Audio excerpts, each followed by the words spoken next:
How to sign out your account on other device.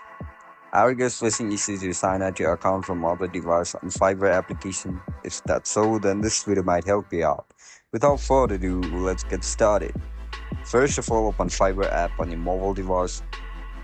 Once you open the Fiverr app, log in into your account with your registered email and password. As soon as you get logged in now, look at the right bottom of your screen where you can see a profile icon. Click on it. After you click on it, tap on Preferences. Now click on Security. Tap on Connected Device.